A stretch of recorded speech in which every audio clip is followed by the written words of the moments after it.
Welcome to season 4 of National Parks Presents. That's right, 4th season. Today is our 5th of 8 presentations that will take place every other Wednesday. We started in January and we'll be going all the way through to the end of April. This series covers a multitude of topics, with tonight's focusing on the history of women. I love women's history. It's amazing, and we are in March, and March is Women's History Month. And we will be going over women's suffrage. Woo, voting is important.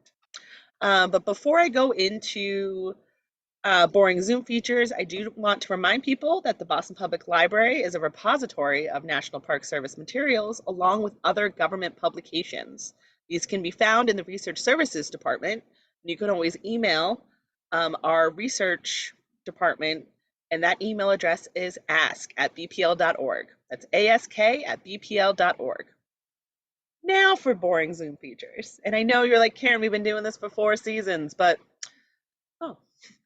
just like the hotel chain. But again, I have to. I'm sorry. As a reminder, we are recording, okay? So you can catch this one or past seasons on our BPL YouTube page. If you're not enjoying the captions that are coming up at the bottom of your screen, you can hit the CC button to turn them off. Another thing you can do at the bottom of your screen is the question button. There's that little question bubble. You can click on the bubble and ask your question. It's one of the rare places that we keep such a big webinar and we keep this question box open, because you guys are so kind and so wonderful, and your questions are so great, and we like to keep that open. We don't want to lose that. I really enjoy the morale and the camaraderie behind it. We just ask everyone to be respectful. That's all. We get to keep it open as long as we're respectful to everyone. Okay, and when you're asking those questions, notice the to form. You can send it to hosts and panelists, which is everyone on your screen. Or you can send it to everyone, which is everyone on your screen and back at home. Okay, I think I have checked all of my boxes. So without further babbling from me, let's welcome the one and only Ranger Katie Woods as she presents Women's Suffrage, Thinking Outside of the Ballot Box. Thanks, Karen, for that introduction, and let's get started. At noon on August 28th, 1920, the normal Saturday bustle of Boston was interrupted by a melodious bell ringing that erupted across the city. And it wasn't just in Boston. Churches and public buildings across Massachusetts and the country shared in this moment of joyful ringing. It was a national celebration of the recent ratification of the 19th Amendment, just days before. An amendment that dictated a citizen's right to vote cannot be denied or abridged on account of sex. A small crowd of Massachusetts suffrage leaders gathered at historic Old North Church to mark the event. They followed the bell ringer, Charles Jewell, up to the belfry of the church for an interlude of songs. Suffragists listened, quote, with tears in their eyes and joy in their hearts. Jewell, whose family had been ringing Old North's bells for decades, was known to have said, quote, never since the morning of May 19th, 1766, when they announced the repeal of the Stamp Act, have the bells in the Old North Tower had such a ringing. The musical interlude in Old North's bell tower included patriotic tunes and suffrage songs, including Oh Dear, What Can the Matter Be?, a popular suffrage song adapted from a nursery rhyme. It ended with an Irish ballad, The Last Rose of Summer. And let's take a little bit of a listen right now and read along.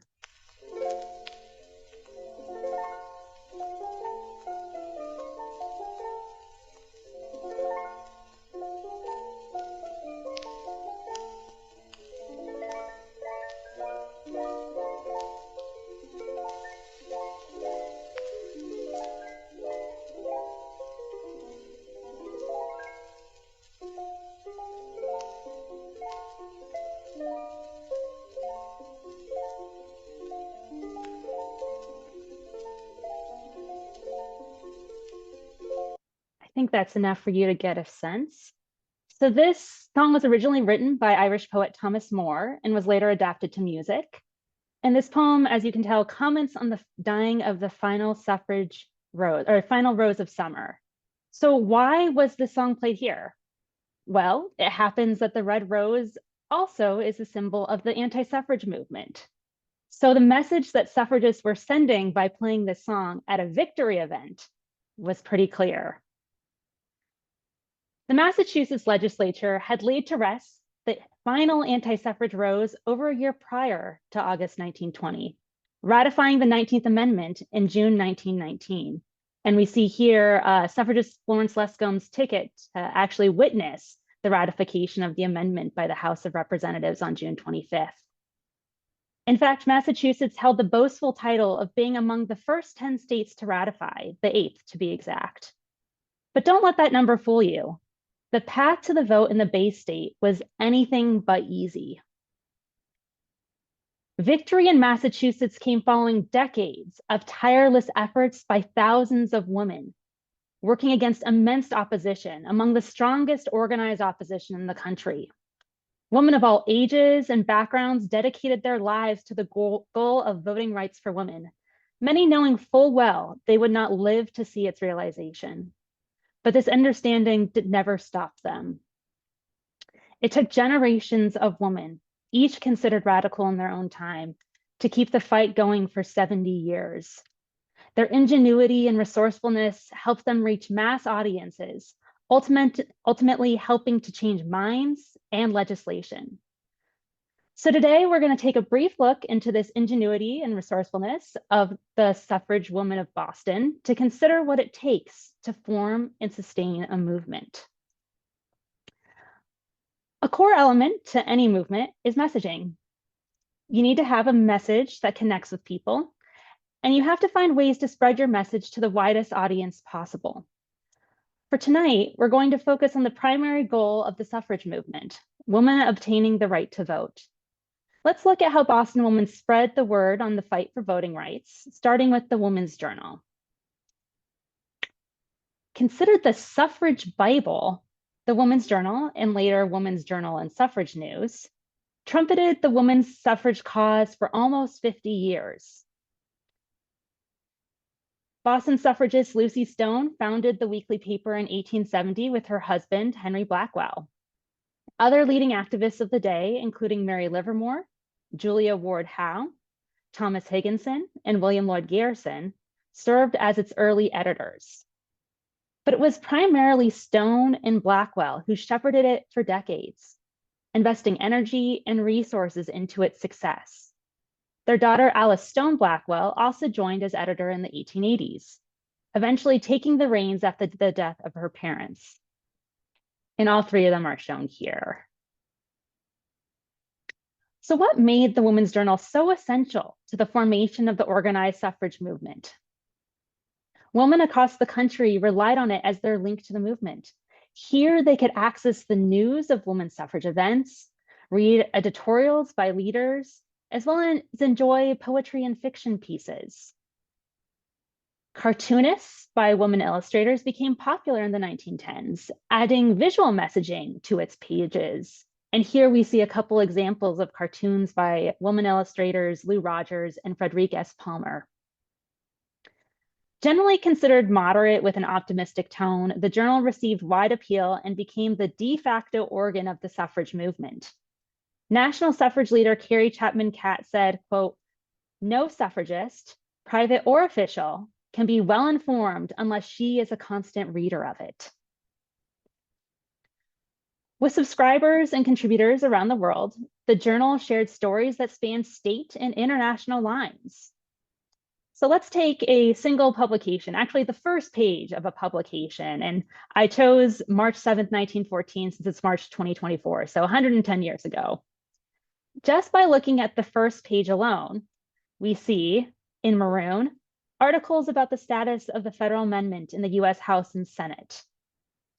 Here in red, an article about a poll of Canadian farmers supporting suffrage.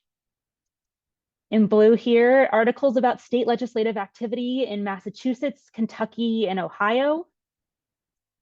A story highlighted in green of Annette Adams in California becoming the first woman US Assistant District Attorney. Some articles highlighted in yellow of organizations in California and New York favoring a constitutional amendment for women's suffrage. And finally, outlined in purple, an article about women's first time voting in a local election, in the Chicago local election, and resulting in the defeat of aldermen with poor records. So I did this just to give you a sense of that. If you just take any page of the women's suffrage, you can get a sense of the sheer scope and breadth of this publication. So the Women's Journal, not only served as a connector, but it also served as a mirror where women could see their thoughts and beliefs, their voices printed in black and white. Many felt heard and represented by the journal. So much so that editor Agnes E. Ryan observed many women saw the journal as embodying the cause itself. At its height in circulation in 1915, the publication printed more than 27,000 copies a week. Reflecting on the power of the journal in 1917, Alice Stone Blackwell called it, quote, a history maker and history recorder. The suffrage success of today is not conceivable without the Women's Journal part in it.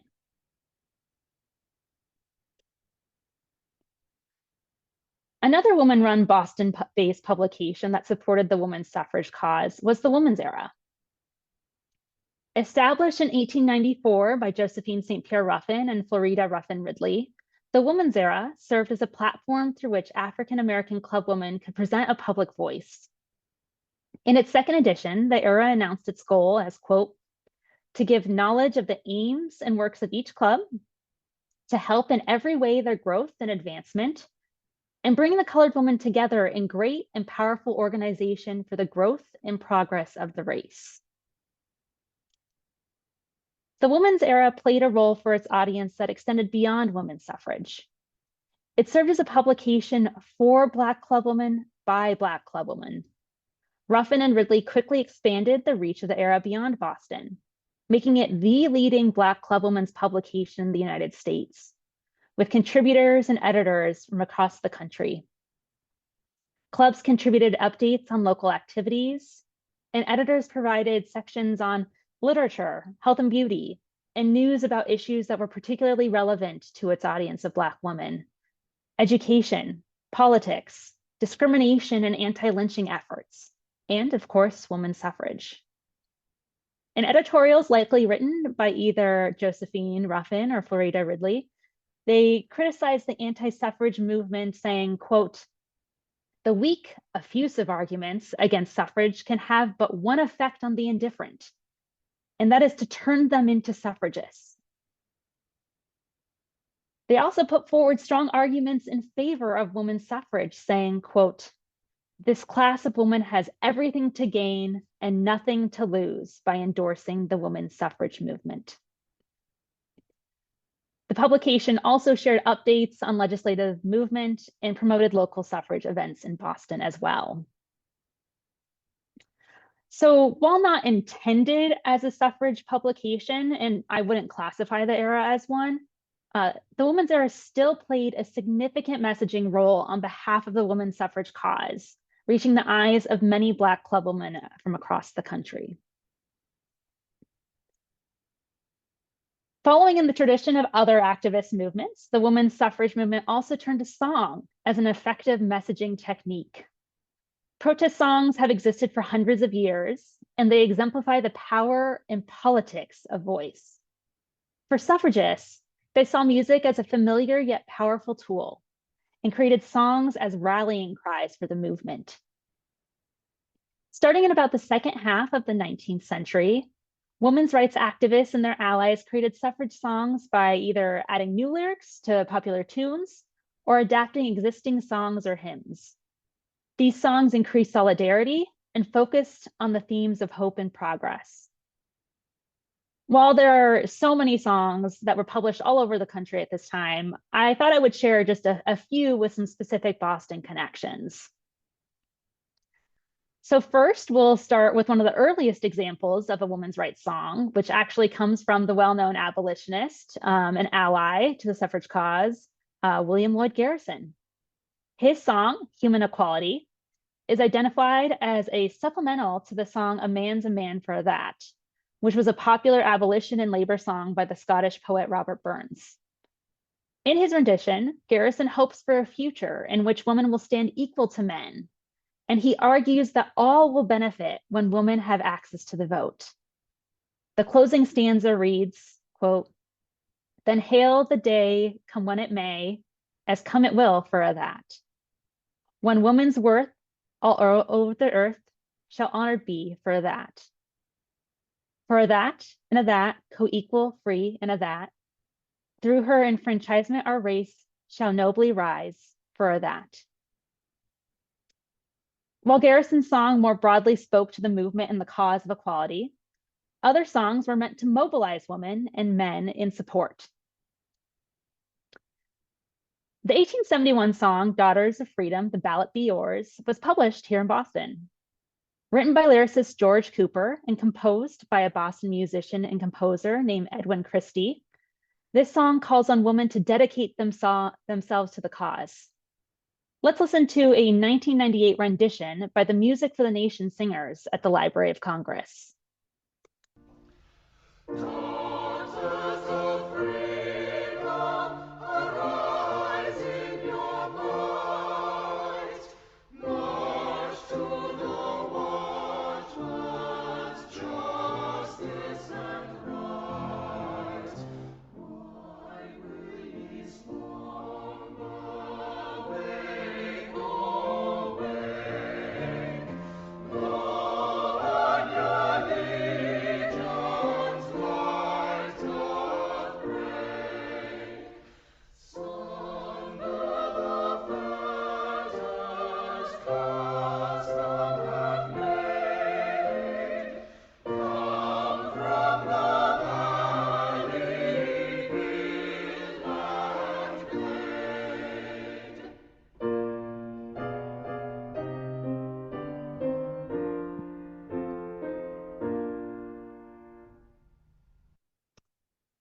So a final song I want to share is one that has thematic ties to Boston.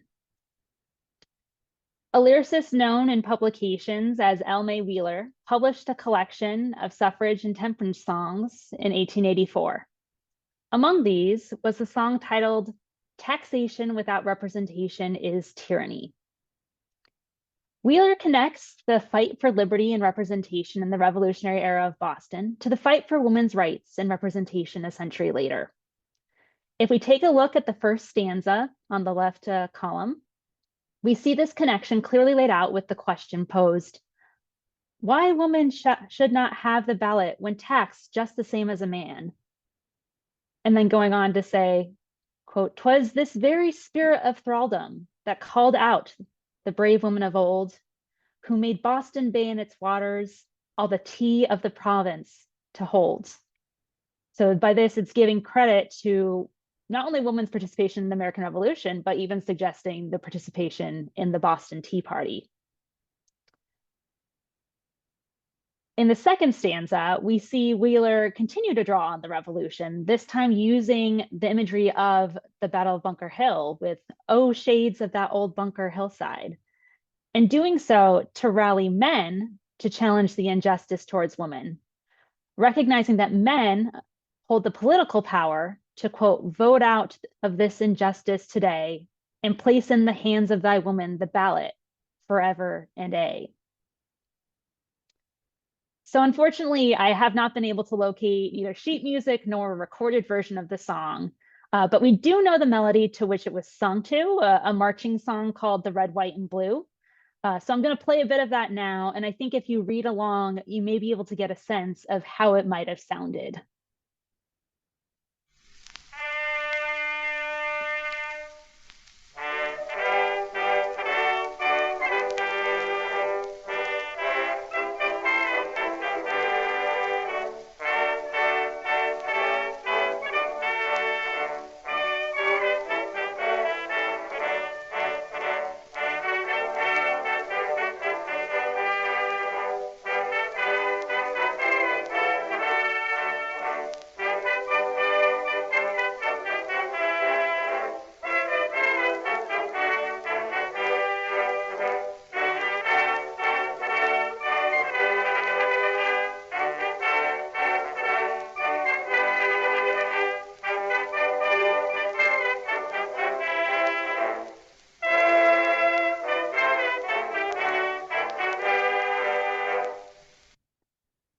So my guess, that's probably where the first stanza would have ended.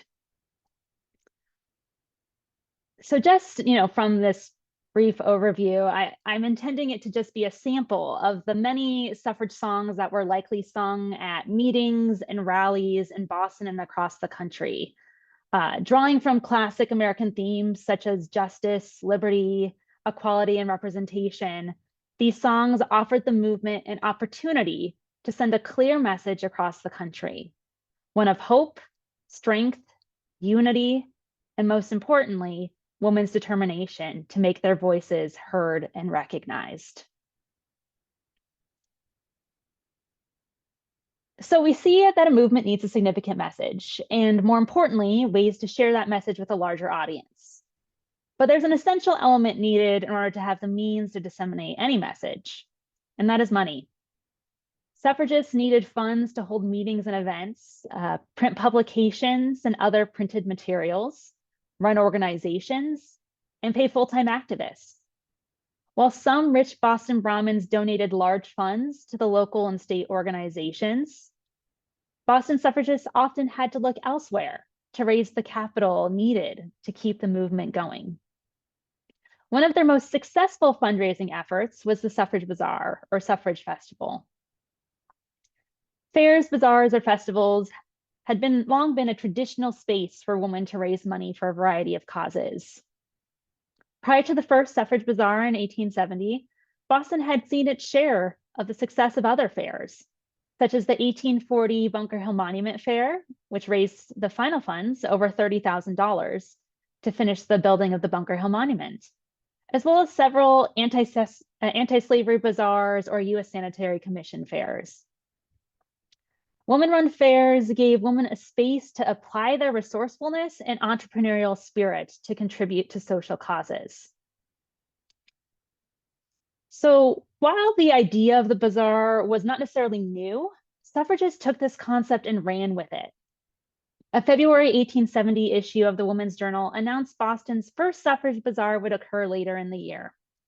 This article, written by one of the journal's editors, recognized the needs for funds. Quote, "Since we need money with which to pay lectures, to publish tracts, to hold conventions, and to carry on our work generally, and since the wheels of progress are continually blocked without it, it is no unworthy work to which all are invited. The Great Bazaar means money. Money means putting the cause of women's suffrage before the people." The 1870 Suffrage Bazaar opened on December 26 in Music Hall. For several days, tables sold items from across Massachusetts and New England. An art gallery featured donated works by Boston artists. A large dining hall remained open for refreshments, and speeches and performances were held throughout the bazaar. Of the first bazaar, the Woman's Journal reported a profit of between $7,000 to $8,000 and thanked all those who contributed to the grand effort, saying, quote, "This bazaar was eminently a woman's fair, managed by women, planned by women, and to the success of which thousands of women contributed, while thousands of others who were prevented from giving to it active and open aid sent it secretly earnest good wishes and valuable suggestions." Reflecting on the bazaar's success, the journal furthermore concluded, quote, "Let it never again be said that the women's suffrage reform is unpopular. The crowds who came and went in Music Hall and who bought thousands of dollars worth of articles, who packed the galleries and waited for the promised speeches, and who went to their homes reluctantly at the hour of closing, all this denied the oft-made statement the women's suffrage movement is unpopular."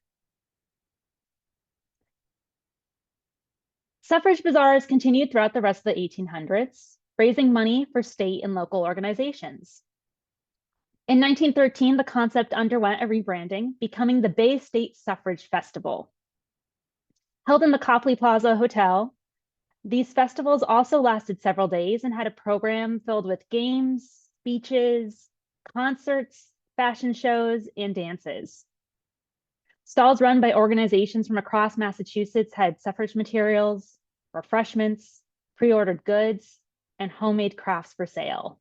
And the image you see on here, you can get a sense of a nice, view of one of the rooms of the suffrage festival, and with stalls run by different towns. You see Somerville, Melrose, Needham, Cambridge, Concord, Brookline, and others there. And each stall is filled to the brim with different goods.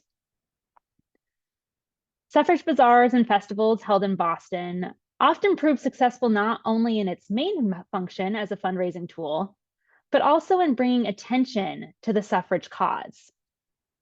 They were often widely covered by local newspapers, and by drawing in hundreds, if not thousands, of attendees, suffragists were able to connect with and persuade more people in favoring women's suffrage.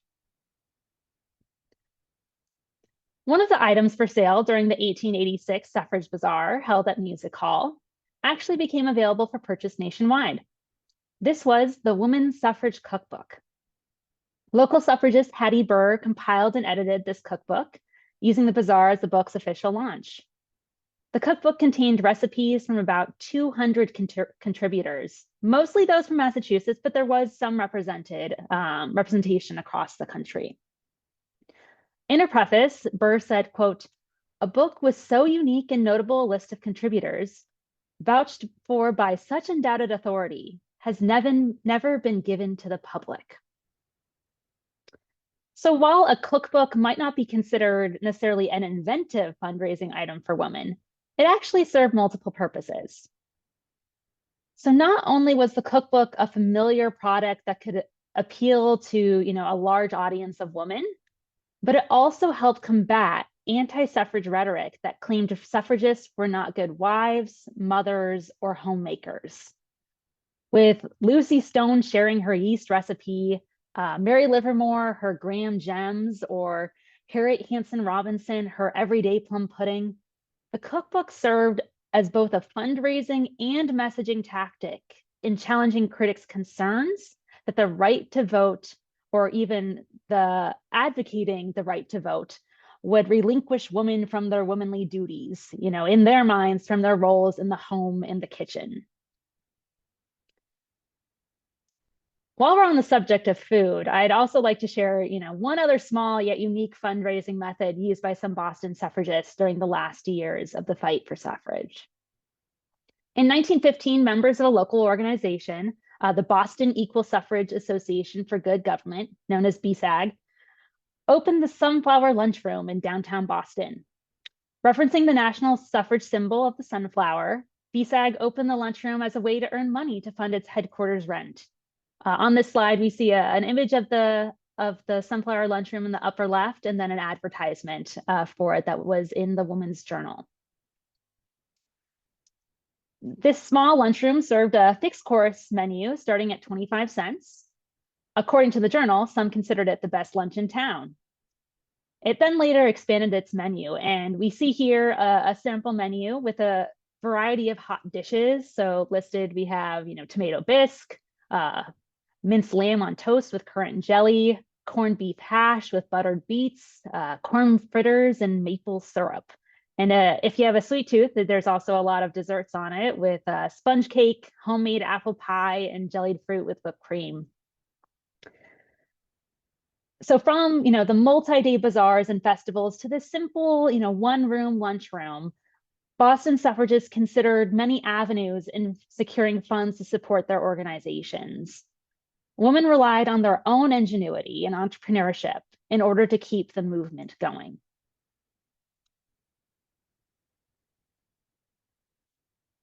So we've now discussed the importance of a movement dispersing a message, as well as the requirement of having funds to support that work. At the turn of the century, local leaders began to realize that these elements were not enough.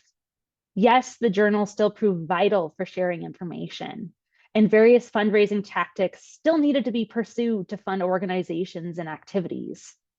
But the movement had failed to reach a significant section of the public, those who did not necessarily opt to attend bazaars or festivals, lectures, or events. Suffragists realized that they needed to go to the people, to meet them where they were, on the streets, in public squares, in factories, shops, churches, and other community spaces across Boston. This shift was led by a new generation joining the movement, those who brought with them renewed enthusiasm and a desire to effect change within their lifetimes. These young leaders looked to the English militant suffragettes for new strategies for public outreach. Boston suffragist Florence Lescombe noted that the suffragettes' tactics showed American suffragists that they needed to, quote, broaden out from the previous parlor meetings and lectures to every kind of publicity activity to force our issue upon public attention. So let's jump into a few ways suffragists achieved garnering public attention of the suffrage cause. Massachusetts suffragists were among the first to bring open-air meetings to the United States. When the first open-air meetings occurred in 1909, suffragists quickly saw success as they drew in passers-by in both large cities and small towns across the Bay State. From parks or street corners, suffragists commanded the attention of crowds containing hundreds of people, preaching about women's suffrage, handing out leaflets, and selling suffrage buttons. The open-air meetings gave suffragists and the movement itself more of a visual presence. Not only did Bostonians become more acquainted with the objectives and messages of the movement, but journalists also gave it more and more publicity in newspapers. Boston suffragist Margaret Foley said of these impromptu rallies, quote, outdoor meetings are tremendous power in the way of impressing people with the votes for women idea. Members of the Boston Equal Suffrage Association for Good Government, BSAG, led the way in applying this tactic across Boston's wards. They held rallies in public spaces and even went door-to-door canvassing. Suffragists tried to cater to the neighborhoods they were visiting. For example, when a group of BSAG members went into Ward 8 in 1911, and that's part of the Beacon Hill West End area, they brought flyers that were also translated into Italian and Yiddish for the Jewish, Italian, and Polish neighborhoods of the ward. Suffragists went to shops and factories, club meetings and churches, anywhere to reach the greatest number of people possible. Some, including suffragist Margaret Foley and Florence Lescombe, both seen here on this slide, became seasoned veterans who could reach people of varying class, racial, ethnic, and religious backgrounds. As a result, Boston women connected with more communities in the city than ever before. In the last decade of the movement, open-air meetings and rallies became a regular tactic deployed by Massachusetts suffragists. However, not all public outreach occurred in this way. Perhaps my favorite unique campaign that drew attention to the movement was Suffrage Bluebird Day. In preparation for the 1915 statewide suffrage referendum, the Massachusetts Women's Suffrage Association, MWSA, identified the suffrage bluebird as a new emblem. The organization deemed July 17th as Suffrage Bluebird Day, when suffrage bluebirds, quote, will be tacked to thousands of fences, barns, sheds, posts, dead trees, garages, and in friendly indoor places of advantage so that all may read the slogan, Votes for Women, November 2nd. We see here a suffrage bluebird made of metal with a yellow breast on which is written the motto, Votes for Women. According to newspaper reports, about 30 young women met in downtown Boston on the morning of Bluebird Day.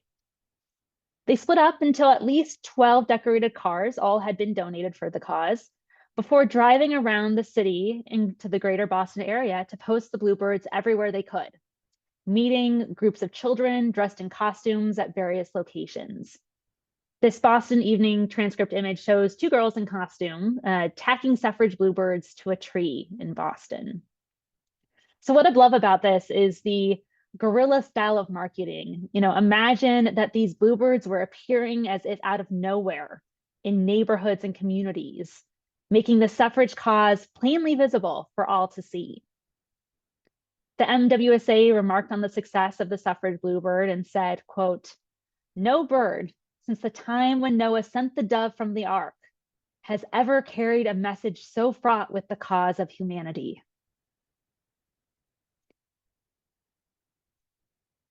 And finally, as we have seen with numerous social and civil rights movements, sometimes there's no better way to draw attention to a cause than literally marching in the streets. And Massachusetts suffragists did just that. Suffragists held two parades in Boston, one in 1914 and one in 1915. The image on this slide shows marchers in 1914. Both gathered people to the streets of the city like never before, bringing thousands of women from across the state to participate and thousands more to watch as spectators. These parades showed the joy and enthusiasm, as well as the determination and resolve of suffragists. Boston's 1914 suffrage parade aligned actually with the National Day of Demonstration on May 2nd, and we see an advertisement by the Women's Journal here. Boston joined thousands of cities and suffragists from across the country in demonstrating, holding events, or parading themselves. Reports indicated that 10 to 12,000 marchers participated in the parade, with a possible crowd of 300,000 watching. Starting on Beacon Street, so as to march by the State House, seen here, and if we could look in the upper left-hand corner, we see the Shaw 54th Memorial. Suffragists made their way through downtown Boston and ended at Tremont Temple. Anti-suffragists made an appearance as well, standing in opposition and wearing their anti-suffrage red roses.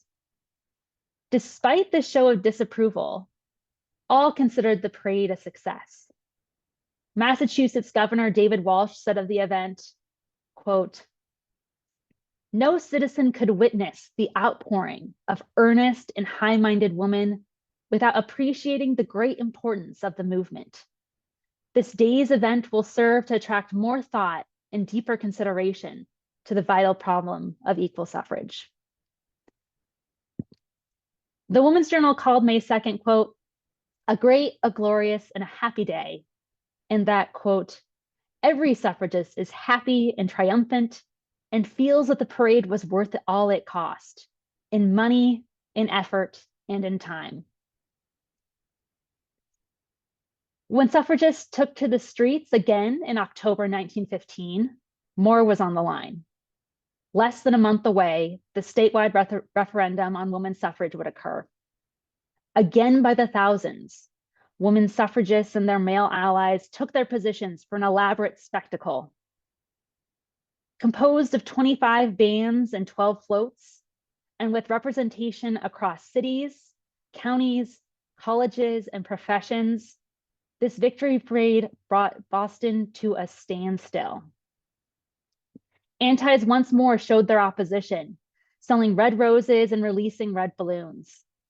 Houses along the parade route in Back Bay and on Beacon Street were decorated with red. Yet when suffragists marched on, they were welcomed by downtown Boston gleaming with yellow and gold. The parade finished at Mechanics Hall for a mass meeting of 10,000, with an overflow rally on Boston Common. Reports indicated anywhere from 200,000 to 500,000 people witnessed the event. Having seen the parade, Boston Mayor James Curley commented, quote, "I feel privileged to have witnessed today the greatest demonstration Boston has ever known." Despite these mass displays of solidarity and support for women's suffrage, the Massachusetts referendum failed by a 2-to-1 margin. Massachusetts women would have to continue the work until the state ratified the 19th Amendment in 1919.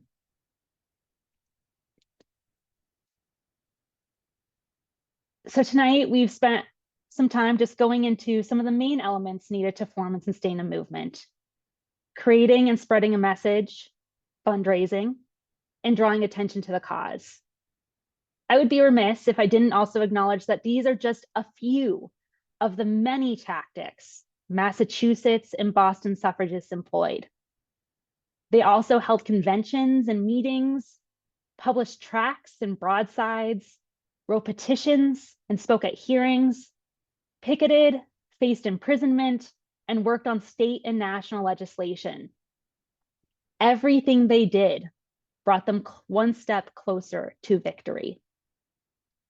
And I just shared a few of my favorite stories, hoping to give you a sense of the creativity, the dedication, and the passion so many women brought to the cause. I'd like to end where we started, at the ratification of the 19th Amendment.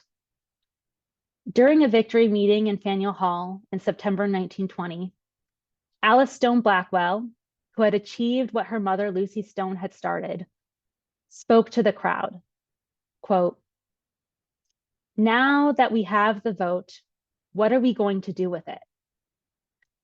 Let us remember that the ballot is neither a plaything nor an ornament, but a tool and a weapon.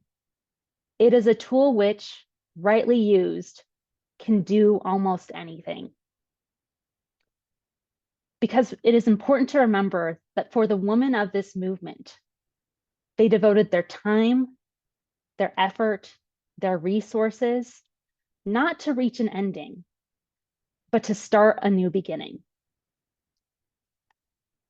With that, I'll stop sharing. Awesome. Thank you, Katie. That was a very informative and awesome presentation. Great to always hear some suffrage songs. Don't always get those every day. So thanks for letting us hear some of those. So do have a couple questions here, and if anybody does have anything else as we go, we got a little bit of time, so feel free to drop some questions in the chat.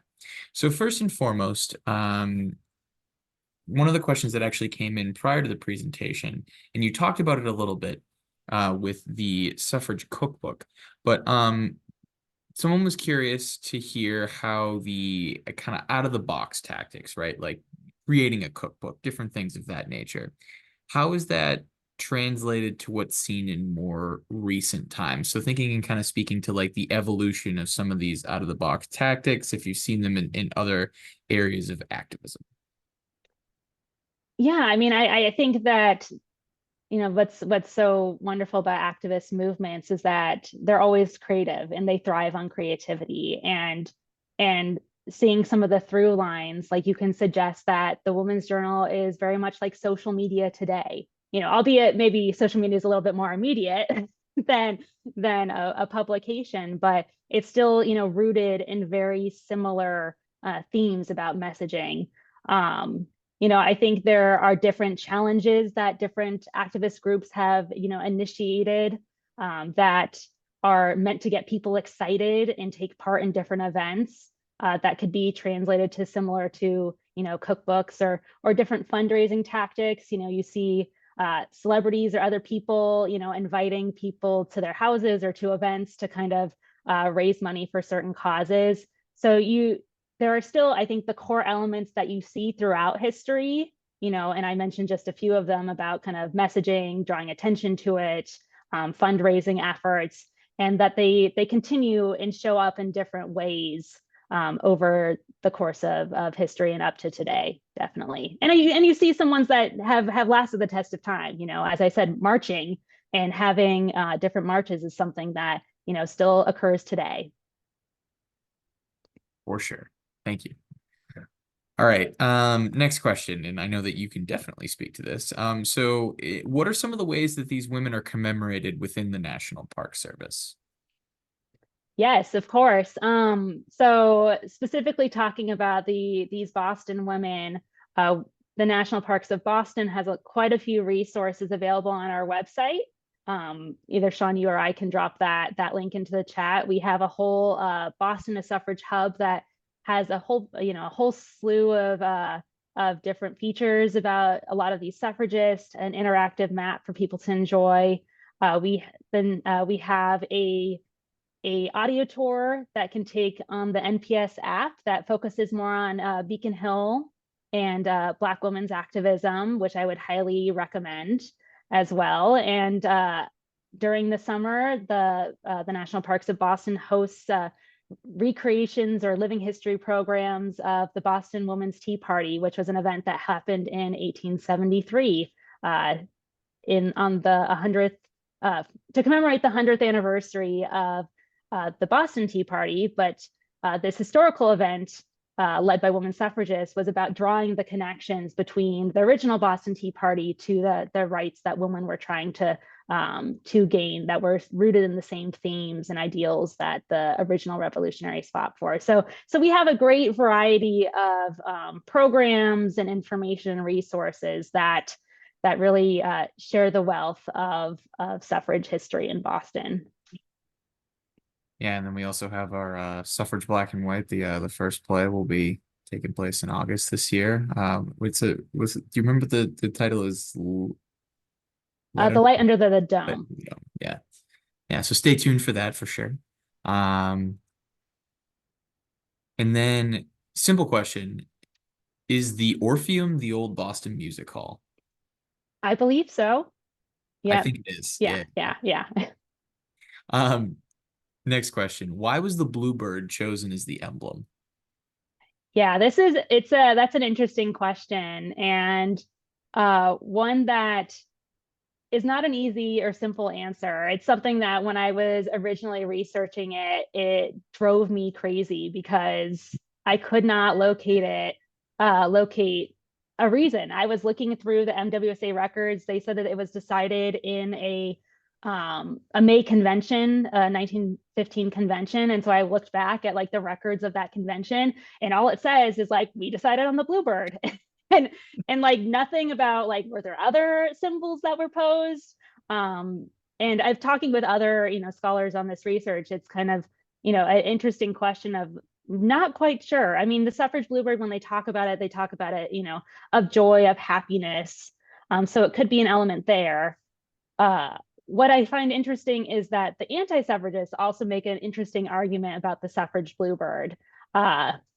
The anti-suffrage paper called The Remonstrance, I remember published an article that talks about the suffrage bluebird, and they relate it to some play that's called the suffrage bluebird, or called the Bluebird of Happiness. It's a Belgian, I think it's some Belgian playwright.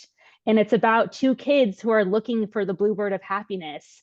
And they're going and trying on this journey to try and locate it. And then they find that the bluebird of happiness has been in their backyard all along. And so what the anti-suffragists are saying is like, are these suffragists kind of looking for something that they, are actually going to be able to attain? And it's just, it's been in their home all along. They just have to, recognize it and, essentially be okay with it. So that's kind of an interesting element that I found, that was seeing how suffragists kind of were trying to twist the emblem into something that worked for their messaging. Awesome. So got a couple more here.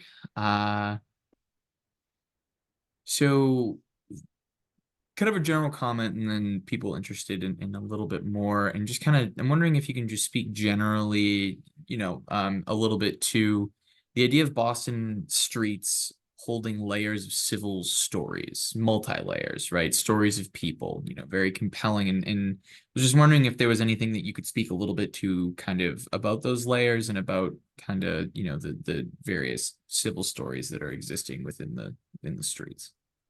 Yeah, that's a interesting question. And I think one aspect that I've loved about the research that I've done on women's suffrage history, being with the National Park Service, we have certain sites that we steward and that we take care of and we share the stories of. And so what I've really enjoyed about my research is being rooted in those places and recognizing those places, but then also understanding that the activism, whether big, events like parades or small moments, did not necessarily happen in those sites. They happened on the streets, they happened in communities, in homes, and taking those opportunities to really expand the story and expand the boundaries of the suffrage story to include all of Boston is so important.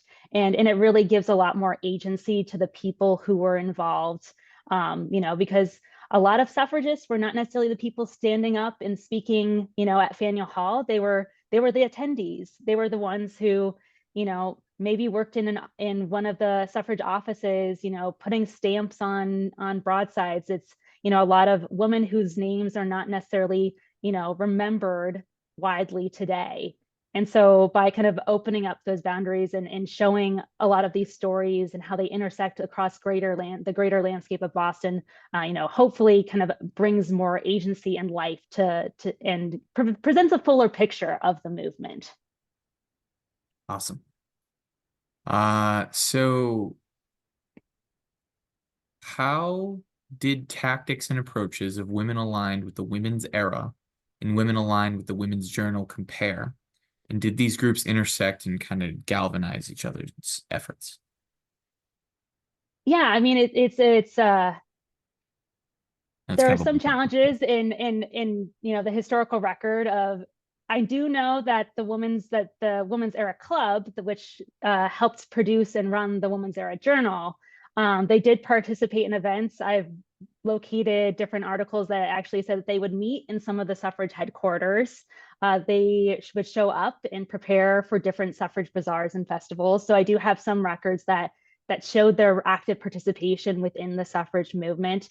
And it's also, I should also say that Josephine St. Pierre Ruffin had wrote an article in The Crisis, which I believe is the NAACP newspaper. And she talks about like Lucy Stone and some of these early leaders who were affiliated with the MWSA, the Massachusetts Women's Suffrage Association, and saying like, we can follow these women. These women are thinking about these rights both across race and across gender. And so we should collaborate with them. So Josephine St. Pierre Ruffin in particular was a big advocate for aligning with the suffrage cause. great. So I think we get time for one more here. So someone asked, what was the main barrier that women faced during the movement? And I know that obviously you have a couple different barriers. So just like thinking about kind of, quickly, what are some really important and big barriers that, women faced in the fight for suffrage and during the, early 20th and late Yeah. Quite a few. Yeah, yeah. Yeah, it's I would say, specifically in Massachusetts, Massachusetts had arguably the most organized anti-suffrage organization in the United States. It's some, there are crazy acronyms in suffrage history. It's like Massachusetts Association opposed to the extension of suffrage for women or something crazy like that. And they were funded by very rich Boston Brahmins. That's why when you talk about when I talked about the suffrage parades and how Beacon Street, was lined with red, Beacon Street being a very rich area. So a lot of these really wealthy figures put a lot of funds into the movement, into the anti-suffrage movement, to really prevent any progress. And they had arguably thousands of years of these social understandings of women's role in society to back them up. And so having to change that and face, concerns that like, oh, is it unwomanly to vote? Is it, there's all these kind of social constructions and understandings that help support anti-suffragists in their arguments that suffragists had to combat. So there was a lot of work that had to be done in order to change understanding around the movement. Definitely. Yeah. No, definitely I was surprised when I learned about how strong the anti-suffrage movement was in Massachusetts for sure. That I was Yeah. definitely did not know that. So that's I think a really important fact to share. So thank you. Yeah. And I again really appreciate the thoroughness, the sources, the images, and the audio that you included in this. I think this was a really wonderful presentation. So thank you, Katie. And Thanks. with that, I can turn it over to Karen to close us out. Ooh, hello. Again, I'm always blown away. That was an amazing presentation. I really loved the music. I was singing along and bebopping over here. Um, Made sure my microphone was muted because no one needed to hear me singing, but it was super fun.